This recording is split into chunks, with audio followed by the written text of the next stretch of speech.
You may ask nearly all questions that you ever wanted to ask an astronaut, beside of one thing. Since this is an expert conference, I don't want to hear everybody asking how an astronaut goes to the toilet in space, which is the most predominant question always asked, right? So we have a distinguished panel here. From left to right, Ernst Messerschmidt has been flying on Space Lab. Chris Hadfield has been flying on the space station on Mir. Doreen has been flying on the Salyut 6. And then we have, sorry if I just don't make the name wrong, Takao. Takao has been flying on the space station as well. I have now everybody come up to the stage, give a bit of an introduction to you, and then afterwards we have the nice Q&A. So let me start first with Doreen. Dumitru Dorin Brunario. As I asked him, he said Dorin is fine if we just use that name. He has been flying 1981 in May for 8 days on the space station Salyut, with the Soyuz 40 spacecraft to the Salyut 6 space station of the Russians. He's one of the founding members of the Association of Space Explorers, and in fact, he's the president of the Association of Space Explorers Europe. Since 2005, he's also a member of the IAC, the Association of Space Explorers, Committee on the Near-Earth Object. He was elected chairman of the United Nations Committee on the Peaceful Uses of Outer Space, COPUS, for the period 2010 to 2012. From 1998 to 2004, he was the president of the Romanian Space Agency, and afterwards he became an ambassador. So he's really an excellency. I think he's the only excellency which you may approach with the first name. In 2012, he was appointed as one of the 15 experts on a group of governmental experts on outer space transparency and confidence building measures established by the UN General Assembly resolution. Dimito, Dorin, yeah. May I ask you to come over here and give us our presentation? Let me see what it is. Just do it this way. Sorry. I have to shoot you. Where's this? So, where's your beast? On the main screen. Yeah. Oh, conductor. You did it? Okay. Minimize everything. Okay, got it. Minimize. Okay. Okay. Good morning. Of course.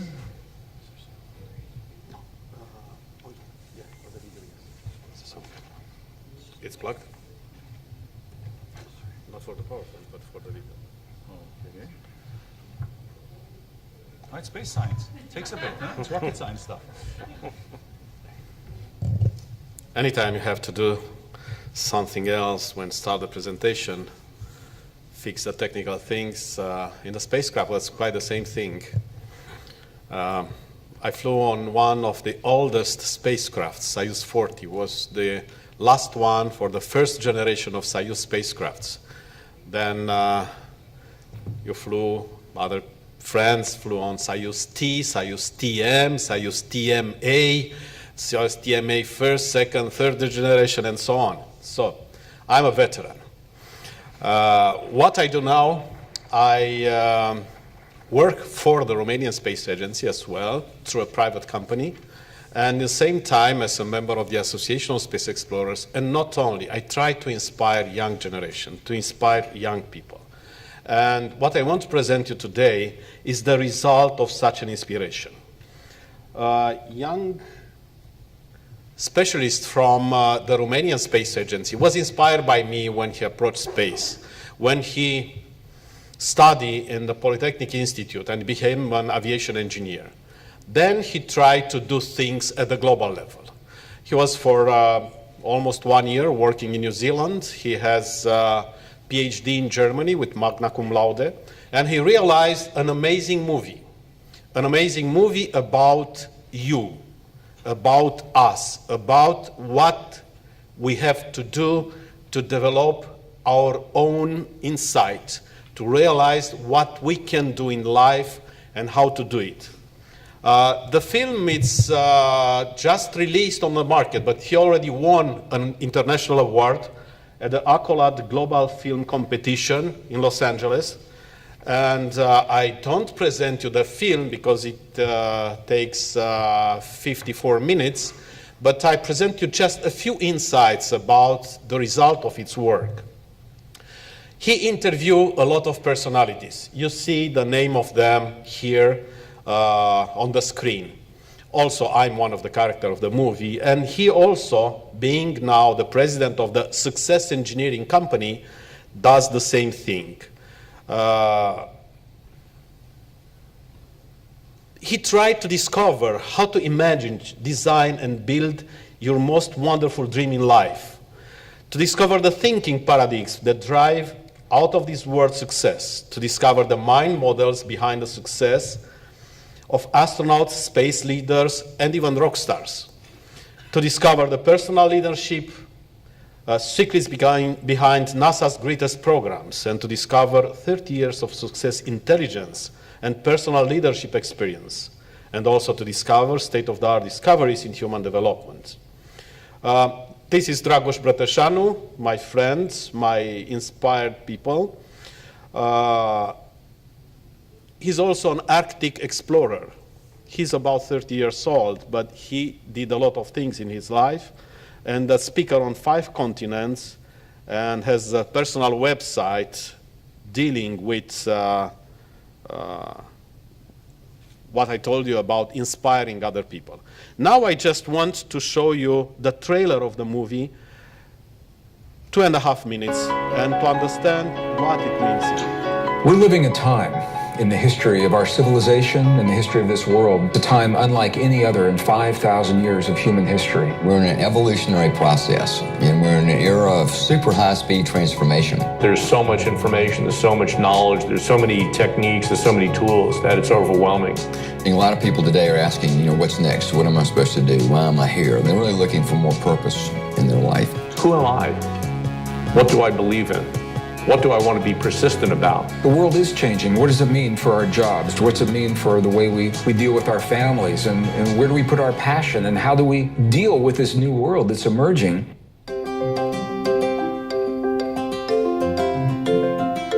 Find out what you're committed to. Sit down, think about it, meditate on it, write it down, find it. You have the responsibility to be honest with yourself about who you are and about what you want in life. It opens the door to the possibility of where our passion may lead. Because we're not saying, how can I be rewarded? We're saying, what do I have to contribute? It's a fulfilling thing. It's very fulfilling. You do what you like and know it has meaning. What could be more fun in life?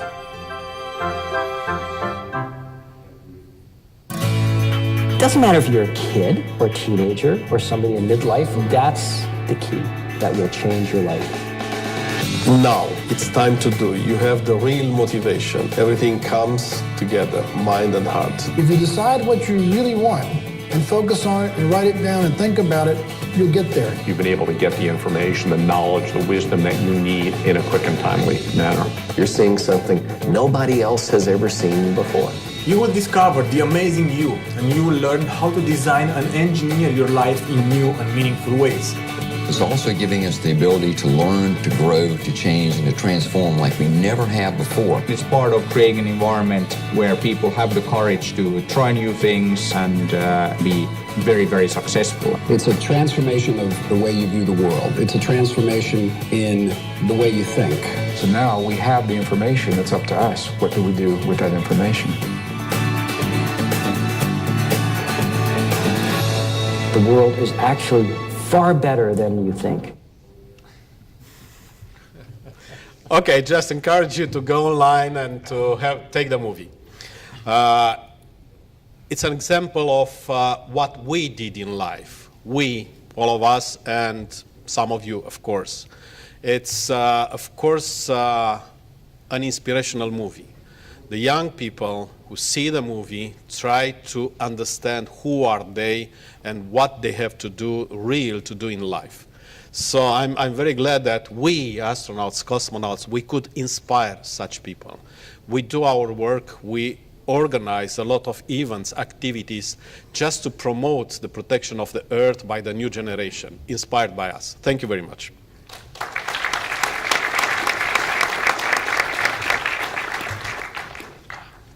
So now comes the chance for me to make a fool of myself again with technology.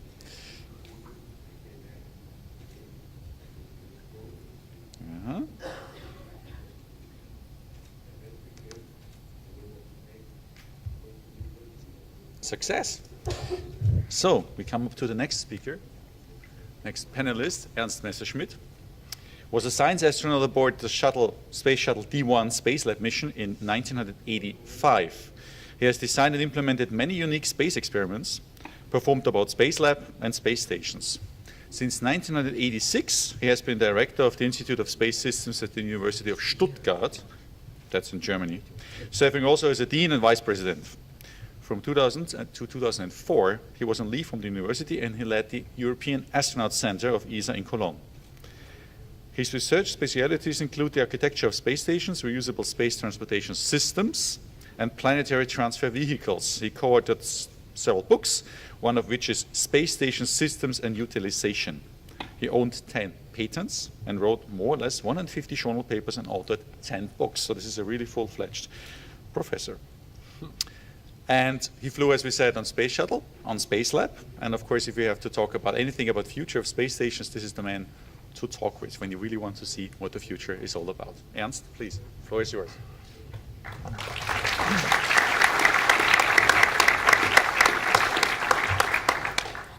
Thank you, Norbert, for this very kind introduction.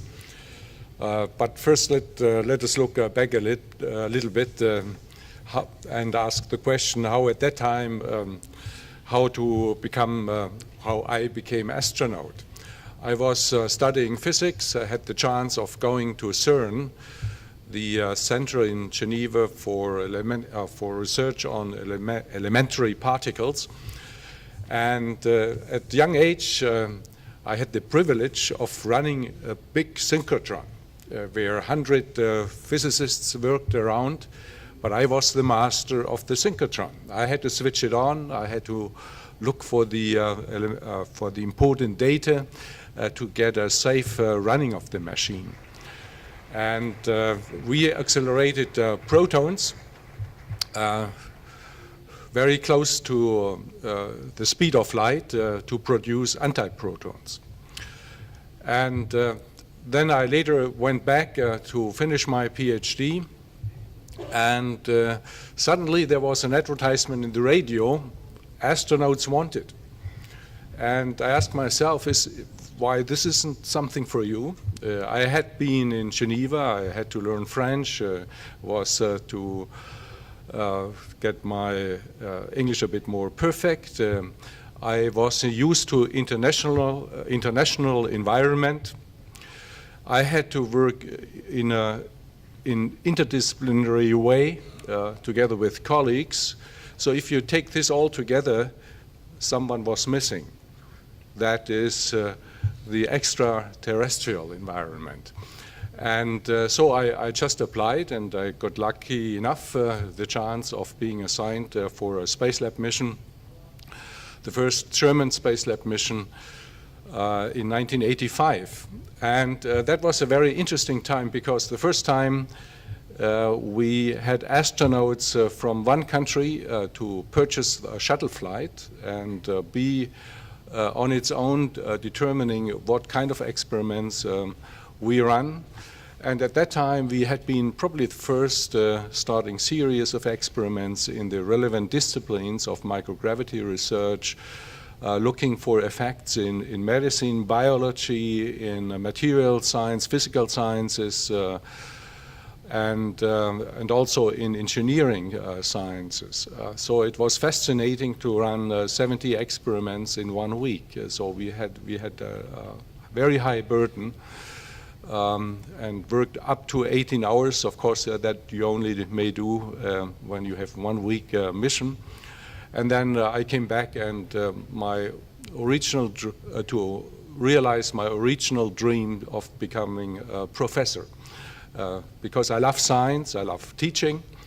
And so since that time, I was at Stuttgart University, and it is very challenging because the best of the engineering people, or the best we could select, followed us of designing spacecraft, and now they are all around in developing satellites, in being associated with human spaceflight and design of future space missions. But when I have taught more than 15 years, or almost 15 years, people approached me to get the boss of the European astronauts. And that was a real challenge to the boss of astronauts, because they come from different fields, different nationalities, and once you are in the position for assigning astronauts to a certain mission, that's a real challenge, because you have mixed people to get the right team, to find people that are capable of accepting high responsibility for expensive machines on one side, where you have to show up when you are the expert to really do something, and sometimes risk is involved.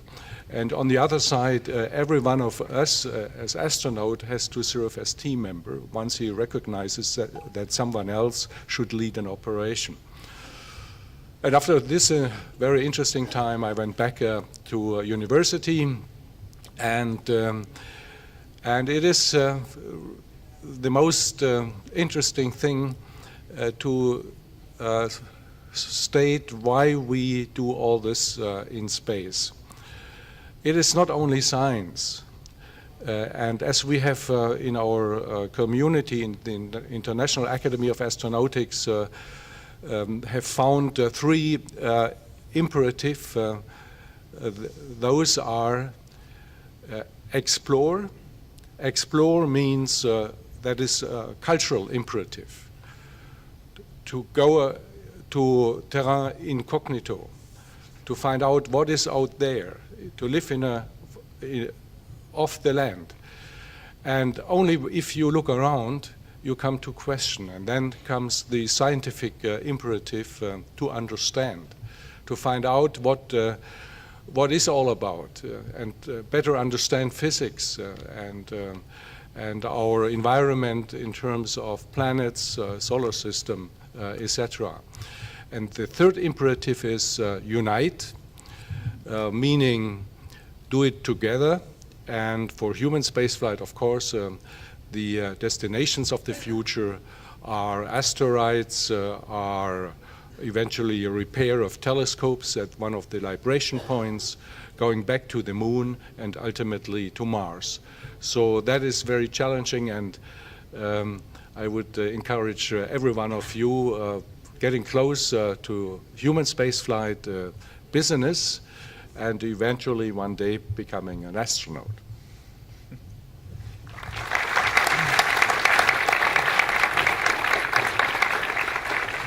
And as you might have heard yesterday in the panel, in the plenary in the morning, there are certain commercial people like Mike Gold who are working seriously and hard on that to making these gentlemen not so special anymore. So that's, we have more chances that normal people like you and me can fly there as well. So now we had the European share of our panel. Now we jump over to Asia and come to our third panelist here, Mr. Takao Doi. Aerospace engineering and astronomy are his expert fields. In '85, he joined the Japanese Aerospace Exploration Agency, the JAXA. And in '95, he joined the NASA astronaut office and started his astronaut candidate training. He flew then in 1997 on STS-87. It was a 16-day mission aboard the Space Shuttle Columbia. Conducted 2 EVAs and microgravity experiments, and that makes him the first Japanese spacewalker. In 2008, 11 years in between, he flew on STS-123, 123, 16 days again. This was then the Space Shuttle Endeavour, attached the first Japanese space station module Kibo, that means hope in Japanese, to the ISS. As of 2009 until now, he joined the United Nations Office of Outer Space Affairs in Vienna, Austria, to promote space science and technology in the world as the UN expert on space applications. And that would make him the first UN astronaut, if you want to call it that way. Takao, the floor is yours.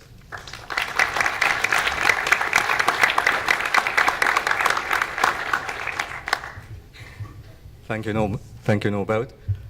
Good morning. I'm very happy to be here with you. And when I was a kid, I started watching stars. And at almost the same time, Neil Armstrong walked on the moon. so I wanted to go to space. In 1985, I joined the Japanese Space Agency. At that time, I had one dream in my mind. I wanted to participate in a mission to assemble a Japanese space station module. It was 1985. And it took me 23 years to realize my dream. Finally, in 2008, I flew in space again on board the Space Shuttle Endeavour. It was STS-123, which was carrying the first Japanese space station module. Finally, it happened 23 years, and sometimes we need patience. After my space flights, I joined the United Nations Office for Outer Space Affairs, which is located in Vienna, Austria. Many people are surprised if they hear that the United Nations work on space, but yes, we do. The Office for Outer Space Affairs has a mandate given by the United Nations General Assembly to promote international cooperation in the peaceful uses of outer space.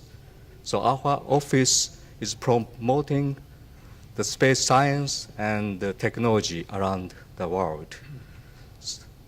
So I'm very proud of being the first United Nations astronaut. And if you work on space and for the world, please join the United Nations. Thank you.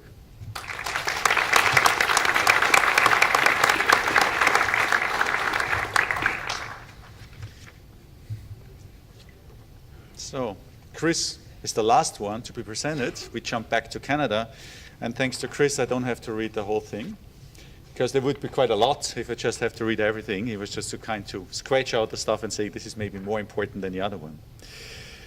So he's a colonel, and through his 21 years, huh? Some people, who just maybe start their professional career like that, as an astronaut in 3 space flights, Chris is a pioneer of many historic firsts. In 1992, he was elected by the Canadian Space Agency as a NASA mission specialist, Canada's first fully qualified space shuttle crew member. 3 years later, aboard Shuttle Atlantis, he was the first Canadian to operate the Canadarm in space, and the first Canadian to board a Russian spacecraft as he helped build space station Mir. In 2001, aboard Shuttle Endeavour, Colonel Hadfield performed 2 spacewalks, the first Canadian to do so another first spacewalker. And in 2013, he was commander of the International Space Station, the first and only Canadian to ever command a spaceship, so far. During his multifaceted career, Chris has intercepted Soviet bombers in Canadian airspace, lived on the ocean floor, been NASA's Director of Operations in Russia, and recorded science and music videos seen by hundreds of millions. Have you got that in your mind? I hope that triggers a lot of cool questions. Chris, the floor is yours.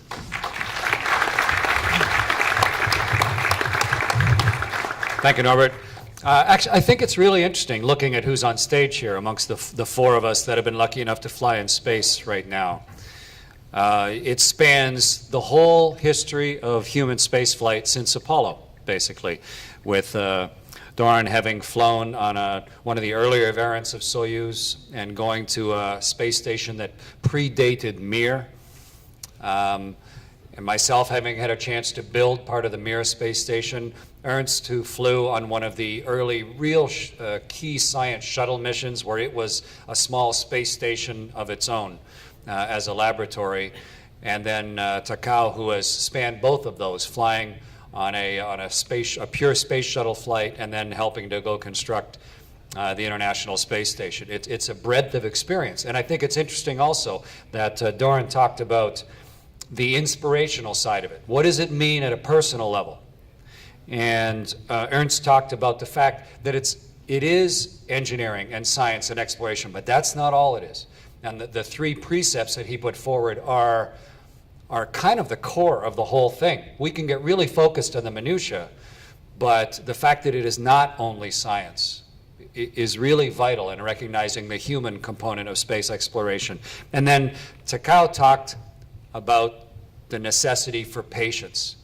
Everyone wants a first landing on the moon every year. And that's not how exploration is. Ernst said to go back to the moon. To me, I don't like hearing that. Go back to the moon, as if we've already accomplished something, and why would we ever do it again? And to me, that's so, you hear it everywhere. Everyone talks about that. But we have sent our first initial baby, it's like saying, my son has already taken 3 steps. Why would they ever walk again? You know, we have just started to give ourselves the capability through technology to do things that are brand new. And we just sent some probes that had people on them to the moon. We've only just touched the very initial part of the surface in starting to understand everything else. It's not a matter of going back, it's a matter of going forward. And that's where we're all headed. So there's a great amount of experience on stage, and I'm looking forward to the conversation coming up.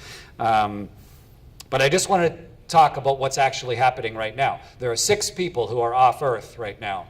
Max and Reed and Alex, who are one crew on the space station, and then recently joined by Sasha and Yelena and Butch, who are up there right now.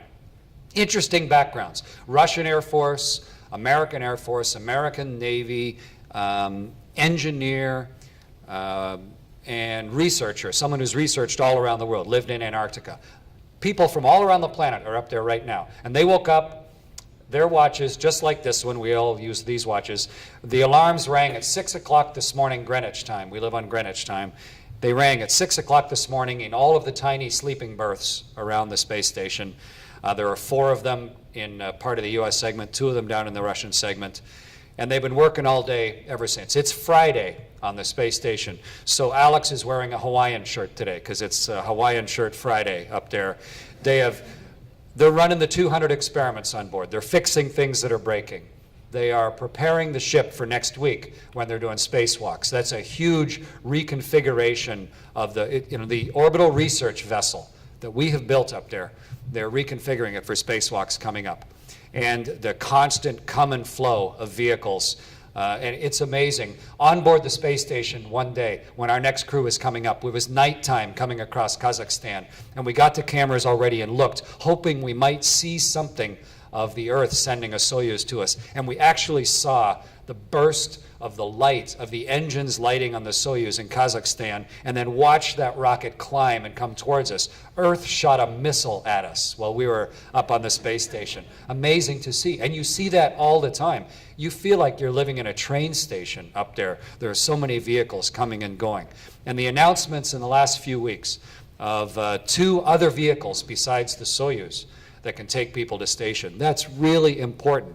It's important for the health of the station, but it's really important for the future, because the things we're inventing for those vehicles and the economic structure that allows them to happen are going to, as Norbert said, open up opportunities for more people from different backgrounds to start to experience spaceflight itself and see the perspective that the 4 of us have had a chance to share so far. So it's a pretty interesting day in space. There's all sorts of opportunity coming, and hopefully between the 4 of us, we can do our best to answer your questions now. Over to you, Norbert. Thank you. Thank you.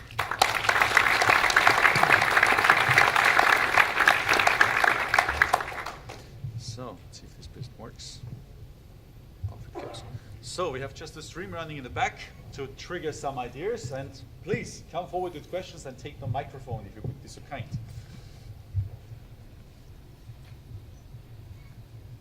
I got to ask Chris this question in the previous talk, so this is for the other 3 of you. Now that you've been back for a while, what is the single most significant psychological positive change that you have experienced? Who dares? No, she wants the 3 of you. Well, I did ask you that question at your initial book launch, so yeah.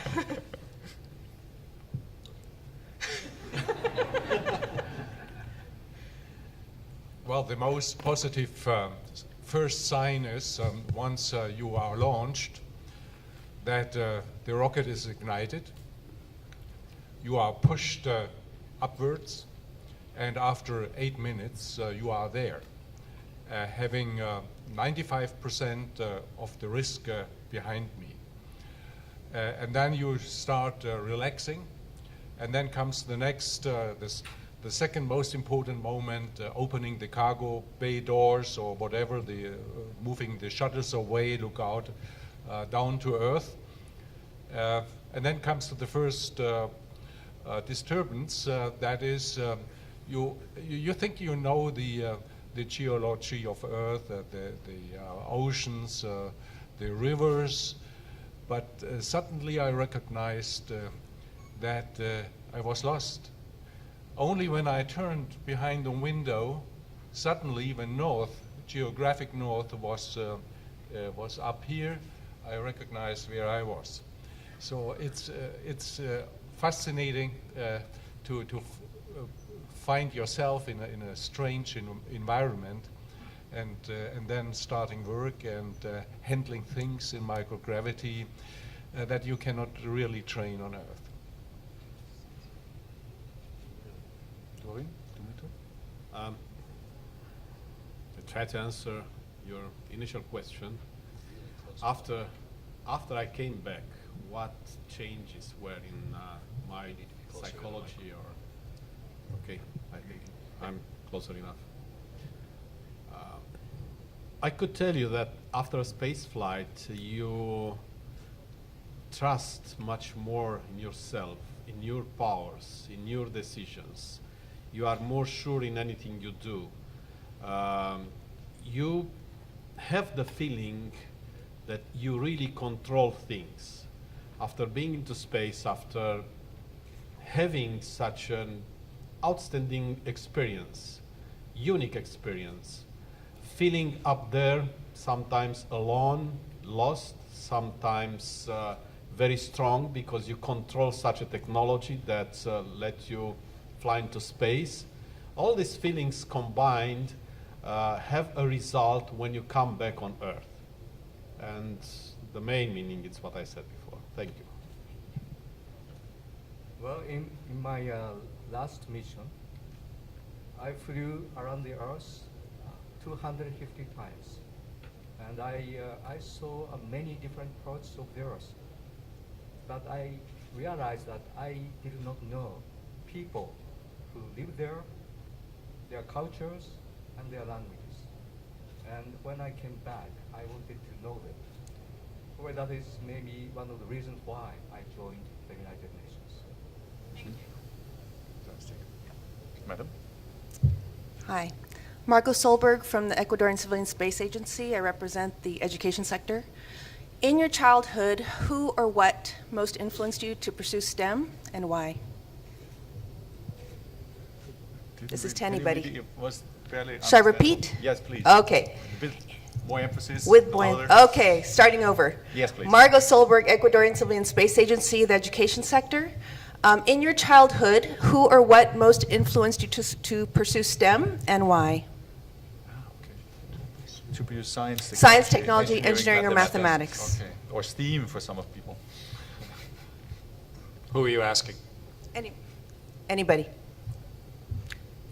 Well, I have a peculiar career. I first worked as a plumber. I didn't go to high school. But suddenly I discovered I'm talented in mathematics and physics to understand theories. And then teachers pushed me to go ahead, but only after I finished my degree as a plumber. And then I went to high school, to university, and I was always encouraged by being good in those natural sciences domains. And that is why I also got promoted by the government to go abroad, learn languages, and basically I was all the time curious about new science, new theories, and also doing real experiments. Ernst talked about curiosity, and I think that's really key. To try and separate where does the line between those four acronym letters end? Like science, technology, engineering, and math don't know that they're separate. It's like looking at a painting and saying, okay, that's a nice painting, but I'm really interested in blue, or I'm really interested in yellow. You know, not seeing them as a whole is to miss the point. And the whole is curiosity. If you try and just quantify curiosity, then you can break it into an acronym.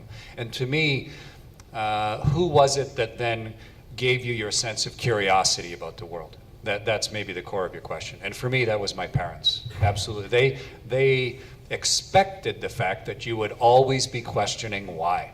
Why does that work? Why is the sky blue and the sun yellow? And why does the water flow downhill? And why everything? Why? And once you learn why one of the things happens, then it just leads to all the rest of it.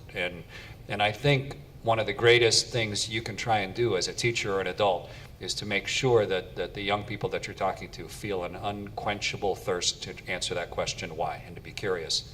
And it'll lead them into a productive life. Thank you.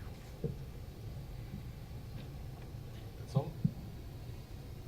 Okay. Next one coming forward, please. Hi, my name's Austin Hubble. I'm from Concordia University in Montreal. And I have a question for you about commercial spaceflight. When the International Space Station only has a capacity to sleep 6 people, do you think it's appropriate to allow civilians to give a price tag on a flight up there when there's so much amazing science going on, and for a dollar figure you can go up, almost anyone could go up? I don't mean almost anyone, but do you think that's appropriate? I try to answer. You know, the space station costs a lot, billions and billions. And the space station, besides science, space flight, technology, represents also a part of the business. You allow people to fly on board the space station, not just to bring you money, but also to develop a new concept, space for all. Everybody can fly. Of course, if he has money. But one of the concepts that we develop now in the framework of the UN as well is the space is affordable for everybody, including for developing countries. And together with Takao, so I was the chairman of COPWOS. COPWOS, it's a kind of the parliament of the countries, and OSA, the office where he works now, it's the government accomplishing what the parliament decides. So we try together now to make the space affordable for everyone in different programs. Why private people? Because we don't have yet private space stations. They are very expensive, but be sure in the future, all this private activity will develop very fast.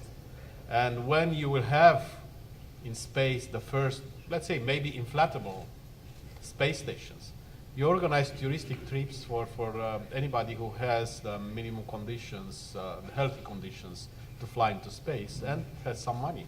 For now, a 1 week space flight costs, let's say, about 35 millions. But in the future, in the near future, just to fly up there and to spend a few minutes in weightlessness and to come back, duration of 3 hours flight, Sir Richard Branson developed it, it costs 200,000, and maybe in the future will cost 20,000. And with the salary of 2-3 months, you can buy a ticket and fly into space. It will be affordable in some years from now. Thank you. May I just follow up on that one? Do you know if there's anything planned that other space tourists go up to the space station in the near time? There's been a report of the new Boeing vehicle that it has enough seats on board that might be one of the options, but it sure hasn't been announced as any sort of policy decision. But there's nothing sacrosanct or pure about what we're doing. We're trying to explore the rest of the universe. I bet you people would have squawked like crazy to know that on board the Beagle, they decided to bring a useless researcher, you know, kind of a paying passenger. What role did he play on the extremely dangerous and expensive and complex sailing ship that the Beagle took to the Galapagos and back? We need, you know, you have to keep it in perspective. And it's got to transition at some moment. And so long as what you don't want is a -1 on board. You don't want someone who is so incompetent or so dangerous that they require the full-time attention of another crew member, so you've in fact taken people away from what you should be doing. And the station can sleep more than 6. When the shuttle was there, it slept 13. You know, so for a while, there's nothing magic about 6. You might have to, camp, but it's okay. So it just opens up opportunity, I think. And so it's the natural progression of how we've always explored around the Earth. And it's just the continuation of that in my mind. Thank you. Please. Chris talked about the moon as taking a step, Chris talked about the moon as not being going back, but going forward. Where do you see going forward as? Who are you asking? Up for anyone. Well, I'll continue my own thought. We've sent probes through the whole solar system, and even Voyager beyond the solar system out in interstellar space. So that's forward, in my mind. And we've even sent some probes with people on board as far as the moon. And so we've been in the probing phase for the last 53 years, since Gagarin. Lots of probing. But 14 years ago, we started settling space based on the space stations that had gone before, on Salyut and Mir and Skylab. But as a true global kind of venture, we started settling space 14 years ago. And the 6 people up there are the Expedition 41, I think. So it's a pretty long-lived thing. So where next? That's kind of the question. And I think beyond Earth orbit is the obvious next destination, that inevitable. If James Michener was writing the history of spaceflight, that would be the obvious next plot twist, is to turn away from the Earth and go somewhere. And where do you go next? There are political drivers, financial drivers, scientific drivers, artistic drivers. There's all sorts of reasons you might go different places. But I think what's going to determine it is going to be the combination of all of those. What can you finance? What can you convince a conglomeration of governments to do in the short term? The space station was so hard to build, and it's taken 25 years, basically. And the next step is going to be the same. And it has to be something that is sustainable, that shows return in the short term and the long term, that gives us benefit, that inspires people. And to me, with the technology we have, it's got to be the moon. Mars is so far away with the technology we have right now, and the danger, therefore, is so high that it is unsustainable on almost every one of my measures of how to make this thing happen for the next several decades, until we invent a lot different things. So I think the moon is next. But we'll see. It's hard to predict. Anybody else? Okay. Please. Hi, my name is Aidan Muller from the University of Toronto. Sorry. Right into your mouth. Just speak up. Hi, my name is Aidan Muller from the University of Toronto. You all as astronauts seem to have kind of a finger in every jar. So you see some things from the political aspect, the scientific aspect, the operational aspect. From your point of view, what's our biggest barrier moving forward in space exploration? And how can we overcome those barriers? Thank you. So, biggest barriers for continuing, yes. Yes. Well, there are many barriers for us to go forward into space. Of course, the major problem is the international cooperation.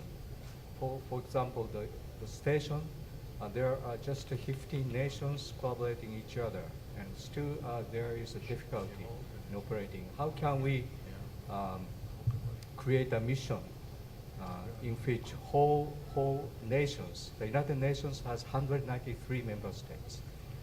How can we create international cooperation? Whole countries can participate. And it's challenging, but our office is trying to do that. Also, the second challenge is cost. And the space station cost billions of dollars, and it took 25 years, as Chris said. That's the reason why that we would like to encourage commercial industries to participate in this endeavor, so that they can compete each other, and the price for flying in space will decrease, so that many people can participate. in it. And the United Nations has been working with governments, but we would like to expand our partners from governments to industries. So we are going to work with industries, try to reach more countries, because some governments cannot reach some governments in developing countries, but industries can. They can reach any part of the world, so that the United Nations is ready to work with industries. Thank you. Okay. Madam? Good morning. My name is Louise Beauchamp from the Canadian Space Agency. First of all, I would like to congratulate you. I think that you epitomize the success for human beings. Sorry, you're Again, very faint, yeah. Louise Beauchamp, Canadian Space Agency. I would like to congratulate you for what you have accomplished. I think you epitomize success as human beings. My question is for the whole board, the whole panel, and it consists into diversity. I would like to know what you are doing to bring more diversity around the table. So the trailer that we saw earlier was a lot about men. So when I talk about diversity, where I was here under this panel on Wednesday, diversity about visible minority, about women, about developing countries. What actions?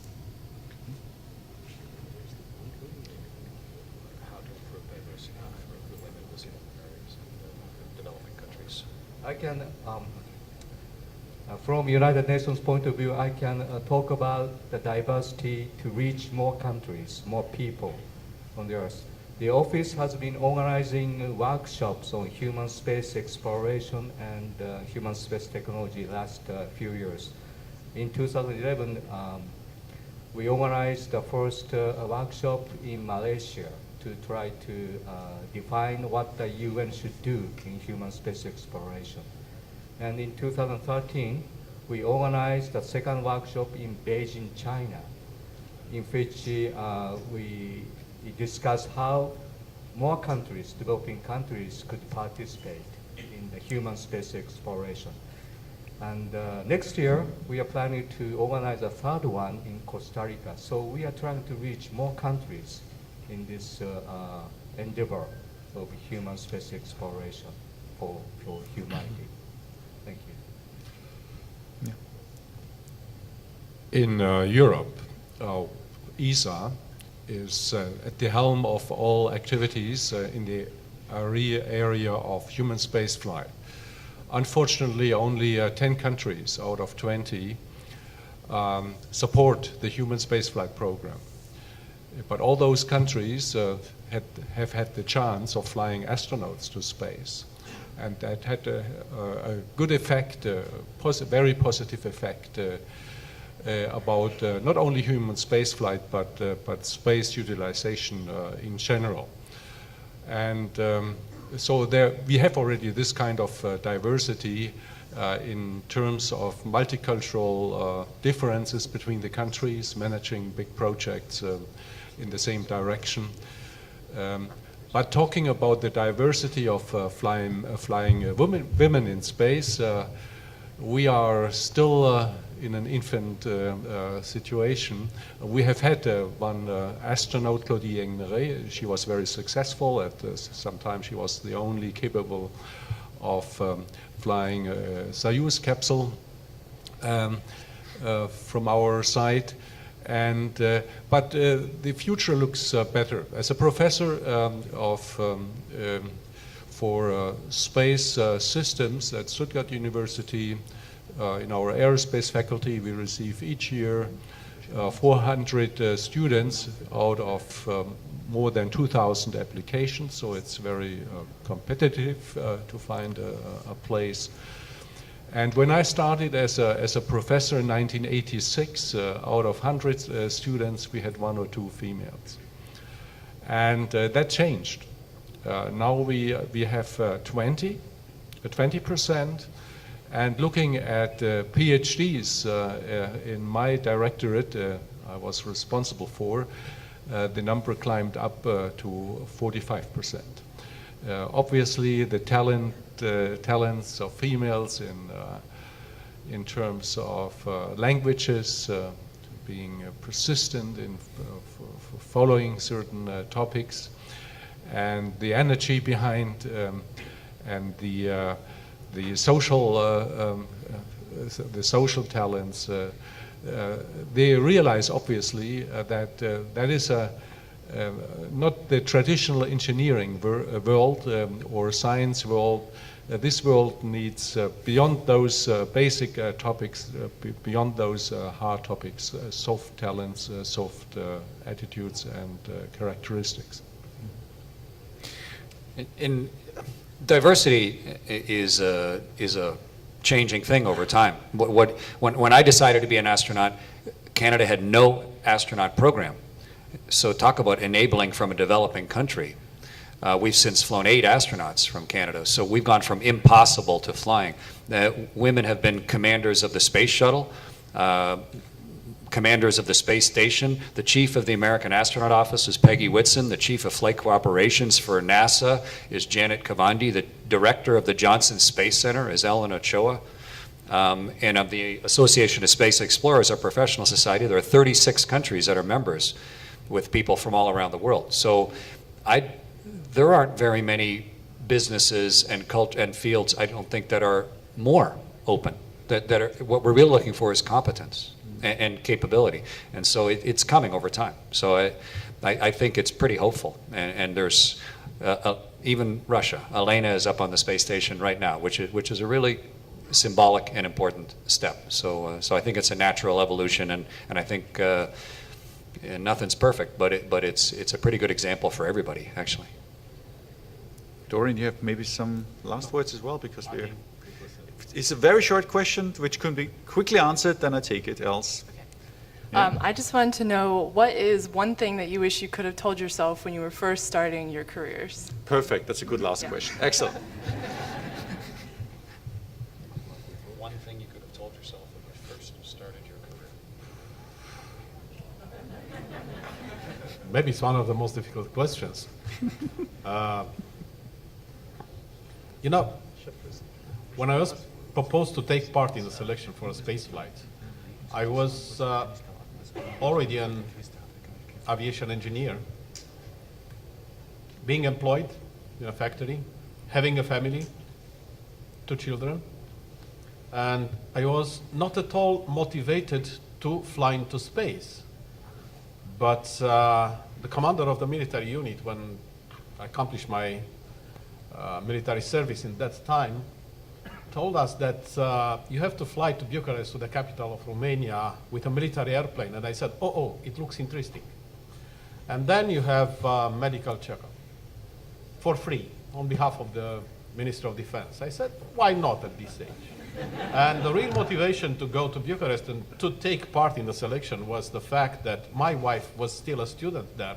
And I said, why to spend 1 week in the military unit, running in the morning and so on, then going to Bucharest, meeting my wife once again, staying with her 1 week.